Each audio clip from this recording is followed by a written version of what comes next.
Bonjour à tous, donc bienvenue dans cette vidéo. Je suis contente de vous rejoindre aujourd'hui. Ça faisait un long moment que j'étais pas venue faire de vidéo. J'en avais déjà parlé dans une vidéo précédente, mais j'étais très fatiguée ces derniers temps. Beaucoup de remises en question, j'ai eu besoin d'une période de retrait, comme j'ai souvent besoin en fait. J'ai souvent besoin de solitude pour me retrouver moi-même. Je pense que beaucoup de gens sont comme moi dans une période où on a besoin de se retrouver seul, de se mettre en retrait et de prendre du temps pour soi, de se retrouver. Vu les événements actuels, ces derniers temps et encore aujourd'hui, je trouve que les énergies sont quand même assez pesantes, assez remuantes. Elles sont là pour une bonne raison, elles sont là pour nous faire travailler, pour nous faire comprendre des choses, pour prendre conscience de ce qui se passe en nous et à l'extérieur, même si c'est pas toujours évident, on fait comme on peut, chacun à notre manière, je pense. Et voilà, donc j'ai eu l'idée de faire cette vidéo, c'était pour parler de mon parcours spirituel, de mon parcours de vie, pourquoi j'en étais arrivée là aujourd'hui à me reconnecter à ma spiritualité. Qu'est-ce que j'ai traversé pour en arriver là? Pourquoi j'ai atterri dans le monde de l'ésotérisme et de la cartomancie, alors qu'avant rien ne me prédestinait à aller dans le monde de la cartomancie, quoi. J'étais pas du tout là-dedans, quoi. Voilà l'objet de cette vidéo. Donc désolée si je bug un petit peu, hein, je suis pas quelqu'un qui parle de manière spontanée tout le temps. Donc je m'entraîne.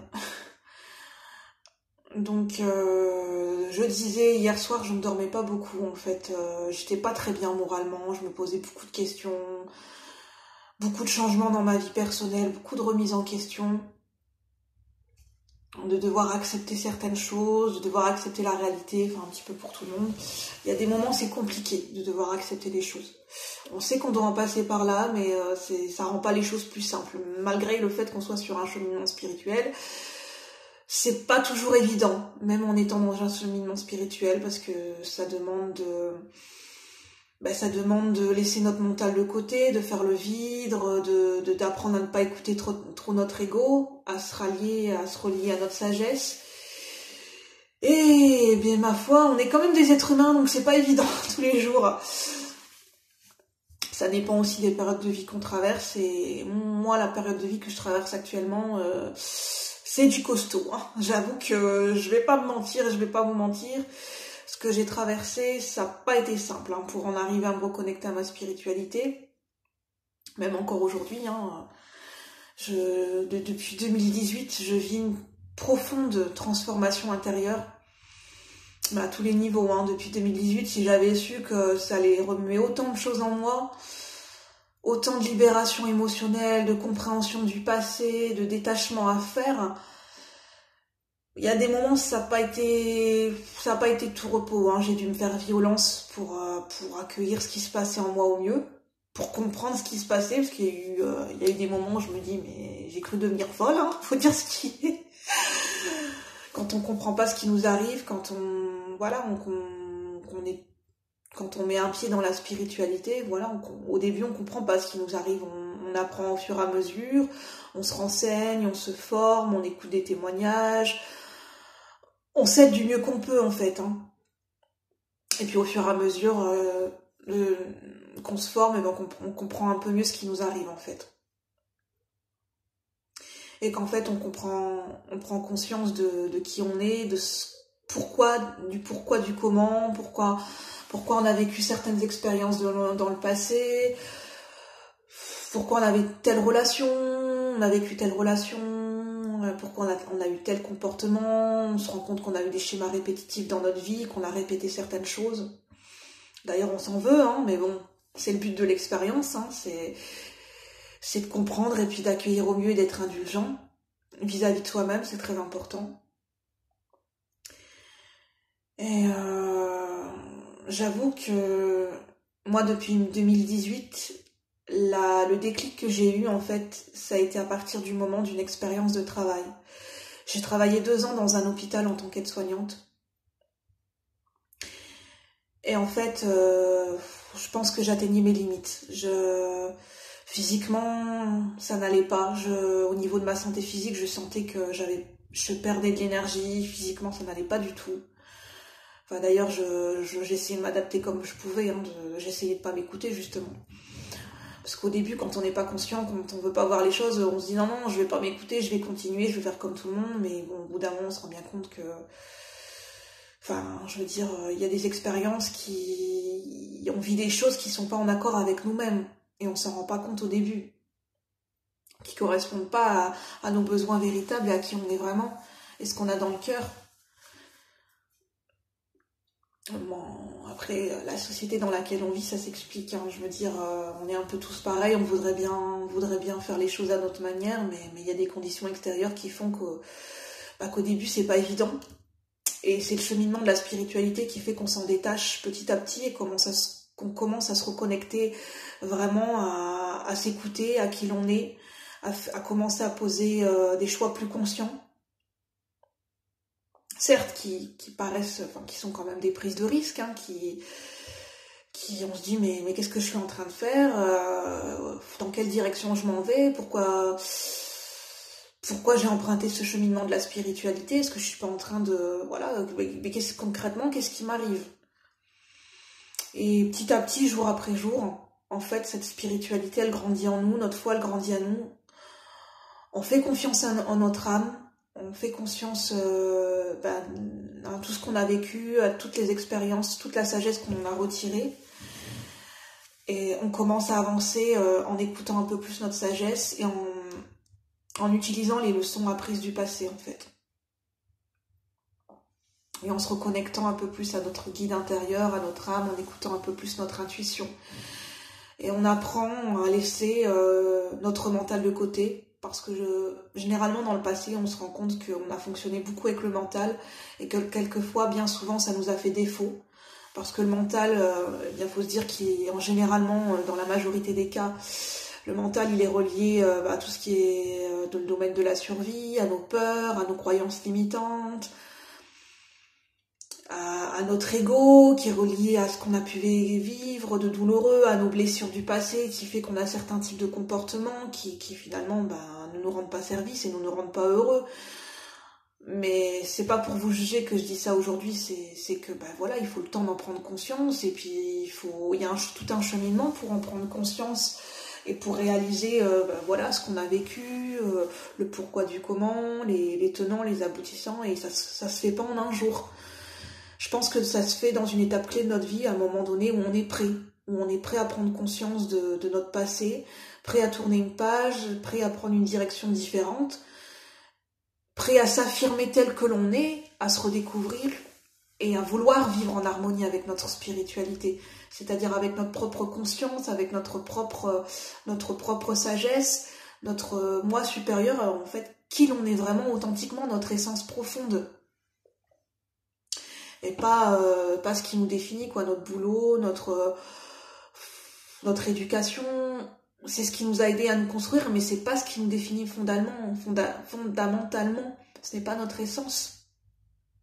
Le but aussi dans notre vie, c'est de retrouver notre essence et de faire des choix qui nous correspondent pour vivre la vie qu'on doit mener, en fait.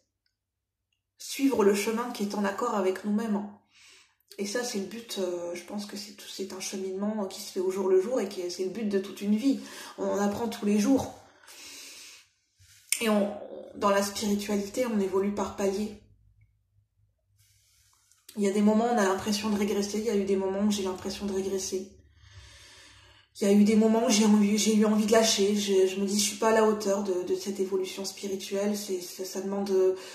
Parce qu'il faut dire ce qui est, quand on commence un cheminement spirituel, on se rend compte qu'on comprend beaucoup de choses, qu'on n'est plus la même personne, notre vision de nous-mêmes, du monde commence à changer.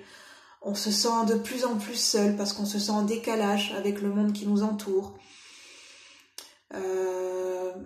Avec notamment notre entourage qui ne nous comprend pas, notre entourage qui n'est pas forcément connecté à la spiritualité, qui vivent plus dans le monde quotidien.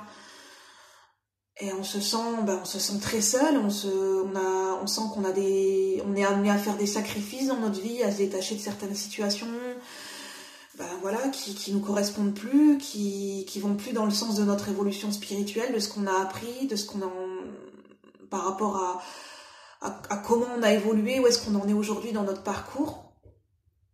Et on se rend bien compte que on se détache de certaines situations, de certaines personnes. On apprend à se détacher on sent bien la nécessité de se détacher de nos peurs, de nos blessures.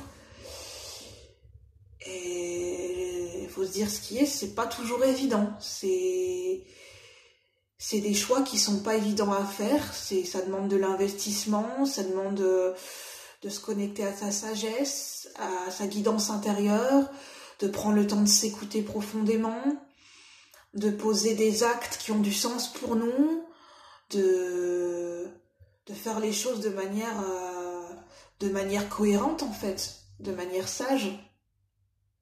Et c'est dans la vie, on n'a pas été habitué comme ça en fait.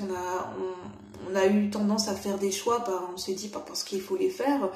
C'est la vie, il faut que j'ai un boulot, il faut que j'ai un travail, il faut que je m'occupe de ma famille. Et on a tendance à s'oublier et à se mettre de côté et se dire moi mes envies c'est pas important au final. Alors qu'en fait non, la clé est là en fait. C'est en s'écoutant et en s'aimant soi-même et en commençant à se respecter et en commençant à faire des changements qui nous correspondent, qu'on va pouvoir être en harmonie avec notre entourage, avec les gens. On va attirer les gens qui nous correspondent vraiment en fait avec notre vibration profonde.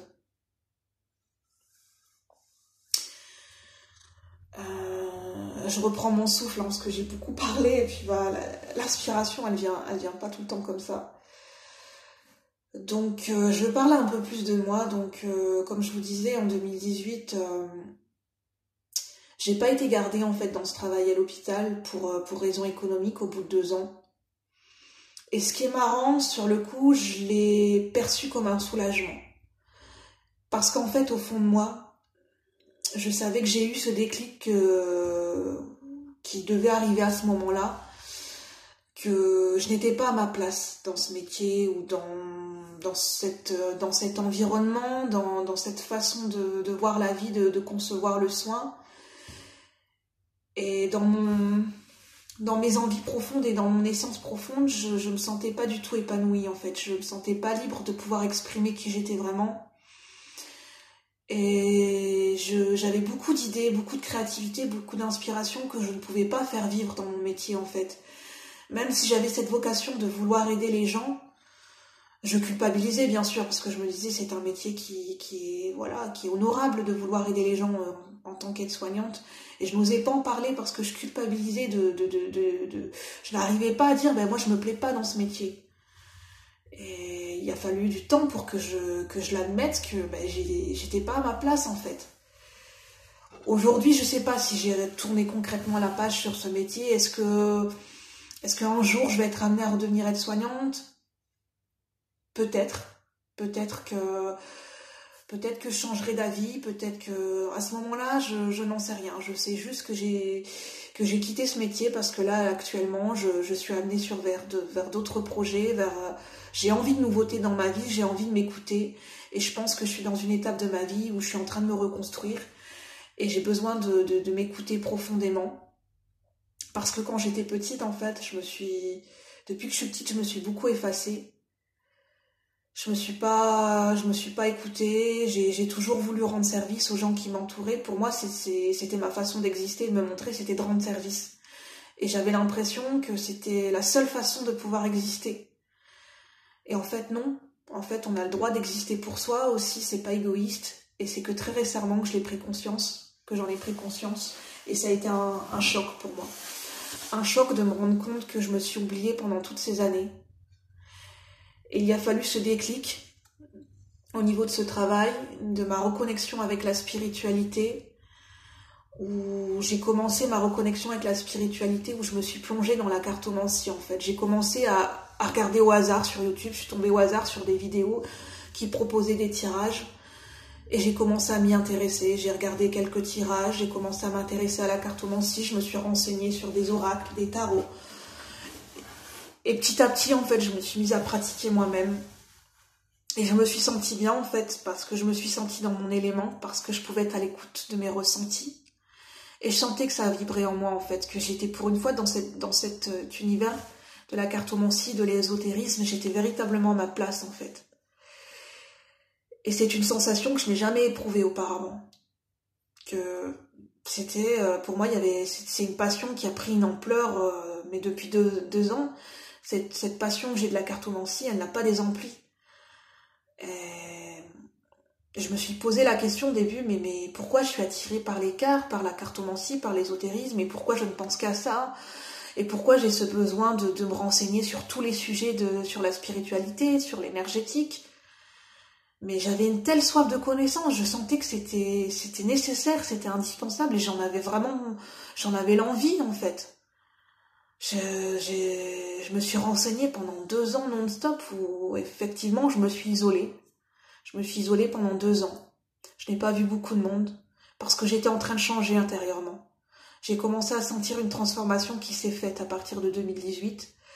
J'avais envie de ce changement et je m'étais fait la promesse que j'irais jusqu'au bout de ce changement. Et ce changement a amené beaucoup de prise de conscience, beaucoup de libération émotionnelle. J'ai pris conscience de mon hypersensibilité, de ma sensibilité profonde, du fait que je me suis toujours sentie différente depuis petite, que j'ai un lien particulier avec le monde divin. Enfin, tout dépend selon vos croyances, bien sûr. Et que ce monde invisible, ce monde qui n'est pas palpable, je m'y sens bien dans cet univers, en fait. Je m'y sens à ma place, alors qu'au contraire, dans le monde matériel concret, je me suis jamais sentie à ma place. Bien sûr, aujourd'hui, avec la spiritualité, quand on commence à entrer et à évoluer dans la spiritualité, on se rend bien compte qu'il faut trouver un équilibre entre... Et c'est encore difficile pour moi à accepter, c'est qu'il faut trouver un équilibre entre le monde spirituel, notre évolution spirituelle, l'évolution de notre âme, notre connexion profonde avec nous-mêmes, avec ce qu'il y a de plus vaste, avec le monde divin, avec l'univers, et le monde matériel, bien sûr, le monde terrestre, notre vie terrestre. Et le fait est que j'ai toujours eu beaucoup de mal, en fait, à accepter ma vie terrestre, parce que je me suis toujours sentie ne pas appartenir à cette planète. Le monde matériel a toujours été très intriguant pour moi. Je ne comprenais pas les règles, je ne comprenais pas... C'est un monde, la vie terrestre, qui me paraît encore bien hostile pour moi, en fait, où je ressens que j'ai besoin de me protéger, mais j'ai compris que c'est de par ma sensibilité, où je ressens beaucoup les énergies, les émotions, les gens, les lieux, qui fait que quelquefois je peux me sentir très mal à l'aise et je peux ingérer beaucoup d'émotions comme ça qui vont me fatiguer, qui vont me perturber. Mais avant, je ne le savais pas, en fait. Je n'avais pas conscience de tout ça. Et c'est seulement aujourd'hui, grâce à ma spiritualité, que j'apprends à gérer mon hypersensibilité, mes émotions, j'apprends à me connaître, à m'accepter, à m'exprimer telle que je suis. Ça prend du temps, mais je sais que chaque jour, j'évolue. À chaque prise de conscience, à chaque libération émotionnelle, à chaque pas en avant que je fais vers moi, vers l'acceptation de qui je suis, de ma sensibilité et de l'expression de moi-même, je sens que j'évolue, en fait.